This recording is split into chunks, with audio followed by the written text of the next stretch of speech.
بسم اللہ الرحمن الرحیم۔ میں عصمت خان آپ سے مخاطب ہوں، میری طرف سے آپ کو السلام علیکم۔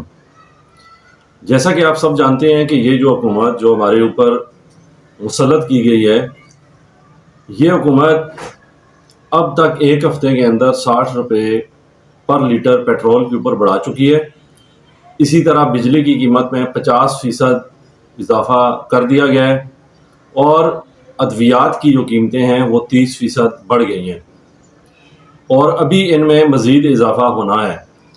اطلاعات ہیں کہ IMF نے اس حکومت کو کہا ہے کہ آپ نے یہ پیٹرول 270 روپے پر لیٹر جو ہے وہ کرنا ہے۔ جب کوئی قوم، اس کے حکمران، اس کی اسٹیبلشمنٹ، اس ملک کے طاقتور لوگ جب اپنے عوامی مفاد، اپنے قومی مفاد، اپنی عوام کے فائدے کے لیے جب پالیسیاں نہیں بناتے تو اس کا ایسا ہی نتیجہ نکلتا ہے۔ جیسا کہ آپ سب جانتے ہیں کہ پاکستان میں جو بجلی کی قیمتیں جو بڑھ گئی ہیں، یا جو عمران خان صاحب کے دور میں مجبوراً عمران خان صاحب بڑھاتے رہے ہیں اور اپنی طرف سے پوری کوشش کرتے رہے ہیں کہ عوام پہ کم از کم بوجھ جو ہے وہ ڈالا جا سکے۔ ماضی میں اپنے سیاسی شعبدے بازیوں اور نمائش کے لیے مسلم لیگ نون کی جو حکومت ہے، انہوں نے غیر ملکی کمپنیوں سے مہنگے بجلی کے منصوبے لگوائے، مہنگے معاہدے کیے، اور ان معاہدوں کی مد میں بیرون ملک بھاری رشوت، بھاری کٹ بیکس، بھاری کمیشن جو ہے وہ لیا گیا۔ اس کا نتیجہ یہ ہوا کہ پاکستان میں بجلی کی قیمتیں بڑھتی گئیں اور مہنگے بجلی کے معاہدے جو ہے وہ انہوں نے کیے۔ اب جبکہ IMF کا بھی ان کے اوپر مطلب دباؤ ہے، اور پاکستان کے جو کرتا دھرتا ہیں، پاکستان کے وہ لوگ جو طاقت سے دستبردار نہیں ہونا چاہتے، وہ پاکستان کے عوام کے فائدے کے لیے پالیسیاں جو ہے وہ نہیں بننے دیتے۔ اگر یہ رشیا کے ساتھ، رشیا سے تیل جو ہے وہ لے لیتے، رشیا سے گیس لے لیتے، رشیا سے گندم مطلب لے لیتے، تو ایک حد تک مہنگائی کو کنٹرول کیا جا سکتا تھا۔ میں تھوڑا آپ کو پیچھے لے کے جاؤں، نگورنو قراباغ کی جب جنگ ختم ہوئی، آپ کو یاد ہے کہ اس وقت وزیر اعظم عمران خان تھے، اور انہوں نے فوری طور پہ آذربائیجان کی حمایت کا اعلان کیا۔ جب جنگ ختم ہوئی تو اس کے بعد آذربائیجان نے پاکستانی حکومت کو پیشکش کی تھی کہ ہم آپ کو 10 سال کے لیے ادھار تیل، گیس سستی قیمت پہ ہم آپ کو پرووائڈ کر سکتے ہیں، اور اس میں ترکی جو ہے وہ ضامن بننے کو یا اپنا کردار ادا کرنے کو تیار تھا۔ لیکن پھر میں کہوں گا کہ وہ کون تھا جو عمران خان صاحب کا بازو پکڑ کے عمران خان کو سعودی عرب جو ہے وہ لے کے چلا گیا کہ نہیں، آپ نے ادھر سے تیل نہیں لینا، آپ نے ادھر سے جو ہے وہ لینا ہے۔ یعنی یہ وہ لوگ ہیں کہ جن کا جینا مرنا، اٹھنا بیٹھنا، جن کے بچے، جن کا مستقبل امریکہ کے ساتھ وابستہ ہے، لیکن فیصلے وہ یہاں کے کرتے ہیں۔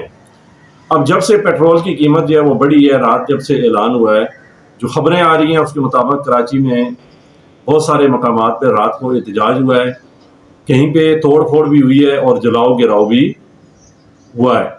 اسی طرح انٹیریئر سندھ میں بھی مین ہائی ویز پہ احتجاج ہوا ہے، رکشہ والے آج احتجاج کے اوپر ہیں، مزدور طبقہ آج احتجاج کے اوپر ہے، اور اسی طرح جمعے کی نماز کے بعد پاکستان تحریک انصاف کے چیئرمین عمران خان کی کال پہ بھی جمعے کی نماز کے بعد احتجاج کی اپیل کی گئی ہے، اور اس بات کا قوی امکان ہے کہ ایک بڑی تعداد میں عوام اس احتجاج میں شرکت کرے گی اور جمعے کے بعد اپنا پرامن احتجاج ریکارڈ کروائے گی۔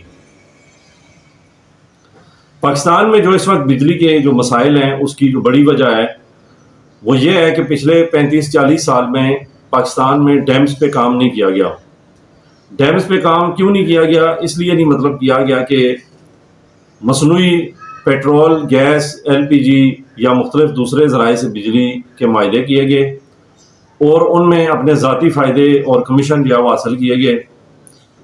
اور پھر ہمارے یہاں پہ بہت سارے ہمارے جو یعنی کہ پولیٹیکل پارٹیز جو پچھلے 35-40 سال اقتدار میں رہی ہیں، اور ان کے جو ہینڈلرز ہیں، ان کے آقا، آپ کو پتہ ہے غیر ملکی طاقتوں کے اشاروں پہ وہ چلتے ہیں، انہوں نے پاکستان میں ڈیمز بننے ہی نہیں دیے۔ کوئی کہتا تھا ڈیم میری لاش پہ بنے گا، کوئی کہتا تھا ہمیں یہ ڈیم جو ہے وہ نامنظور ہے، وغیرہ وغیرہ، یہ اس طرح کی چیزیں آپ سنتے رہے ہیں۔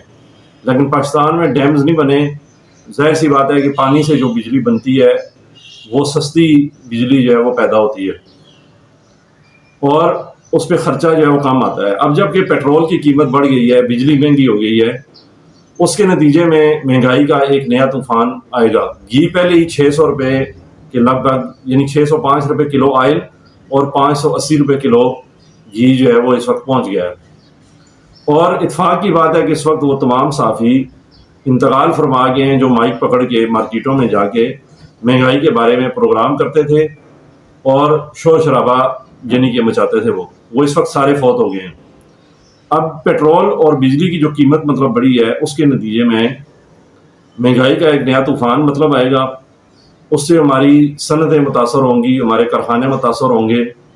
اور بہت سارے کارخانے آپ دیکھیں گے کہ ماضی کی طرح، جس طرح ماضی میں ہماری بہت بڑی گارمنٹس اور ٹیکسٹائل کی جو صنعت ہے وہ بنگلہ دیش یا دوسرے ممالک میں منتقل ہو گئی تھی، ترکی وغیرہ میں، اسی طرح اب بھی بجلی اور پیٹرول مہنگا ہونے کی وجہ سے ہماری بہت ساری جو صنعتیں ہیں وہ بیرون ملک یا ان ممالک میں منتقل ہو جائیں گی جہاں پہ بجلی سستی ہے، جہاں پہ پیٹرول سستا ہے، ان ممالک میں منتقل ہو جائیں گی. اس کے نتیجے میں ہماری جو برآمدات ہیں وہ متاثر ہوں گی، ہمارا غیر ملکی زر مبادلہ کے جو ذخائر ہیں وہ متاثر ہوں گے اور بے روزگاری پاکستان کے اندر جو ہے وہ بڑھے گی.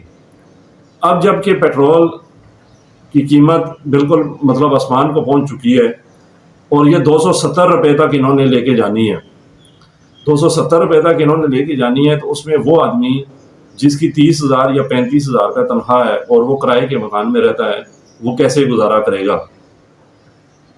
اب بھی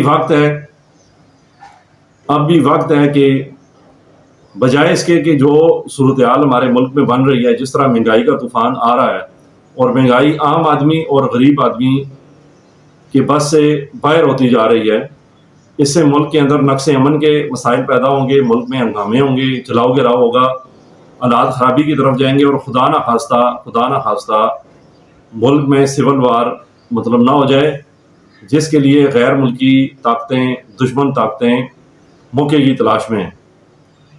تو اب بھی وقت ہے کہ ہماری جو اسٹیبلشمنٹ ہے، ہمارے جو کرتا دھرتا ہیں، وہ اپنی ذاتی ضد اور ذاتی خواہشات کو چھوڑیں.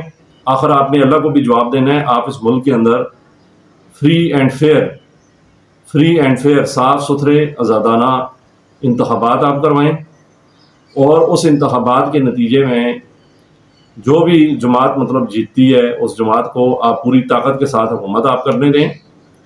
آپ اپنے آپ کو زیادہ سمجھدار نہ سمجھیں. آپ کی 75 سال کی جو پچھلے تجربے ہیں ان کا نتیجہ ہے آج ملک کا جو حال ہے، اس کے آپ ذمہ دار ہیں. فری اینڈ فیئر الیکشن ہو اور بے رحمانہ احتساب ہو، میرٹ کے اوپر احتساب ہو، کسی کی وکٹمائزیشن جو ہے وہ نہ ہو. اسی میں پاکستان کی بقا، پاکستان کی سلامتی، پاکستان کی خوشحالی، پاکستان میں استحکام اسی سے وابستہ ہے. اس کے علاوہ آپ کوئی بھی تجربہ کریں گے وہ آپ کے گلے پڑے گا. میری طرف سے آپ سب کے سننے کا بہت شکریہ. میری آپ سے ریکویسٹ ہے کہ چینل کو سبسکرائب کریں، ویڈیو کو لائک کریں، شیئر کریں. السلام علیکم ورحمۃ اللہ وبرکاتہ.